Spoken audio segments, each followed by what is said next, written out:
யோசுவா பார்த்து சொல்ற, யோசுவா, நீ எல்லா காவலோடு உன் வாழ்க்கை காத்துட்டீனா நீ என் ஆலயத்தில் நியாயம் விசாரிப்பாய், என் பிரகாரங்களை காவல் காப்பாய். இங்கே நிற்கிற பரிசுத்த தூதர்களுக்குள்ளே தேவ சமூகத்தில் உலாவுவதற்கு நான் உனக்கு இடம் கொடுப்பேன்னு சொல்லுகிறார். ஆண்டவரே, என் இருதயத்துக்கு காவல் வையுங்க, எல்லா காவலோட இருதயத்தை காத்துக்கொள்ள எனக்கு உதவி செய்யுங்க. கேடுள்ள இருதயம் வேண்டாம், திருக்குள்ள இருதயம் வேண்டாம், பாவம் நிறைந்த இருதயம் வேண்டாம், மாம்சத்தால் கரைபட்ட இருதயம் வேண்டாம். என் வழிகளை காத்து கொள்கிறேன்யா, என் நடைய காத்து கொள்கிறேன், என் கண்களை காத்து கொள்கிறேன். என் வாய்க்கு காவல் வையுங்க, என் கண்ணுக்கு காவல் வையுங்க, என் கால்களுக்கு காவல் வையுங்க.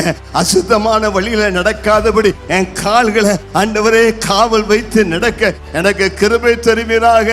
என் உதடுகளுக்கு காவல் வையும், அசுத்தமானதை பேசாதபடி என் உதடுகளுக்கு காவல் வைப்பீராக.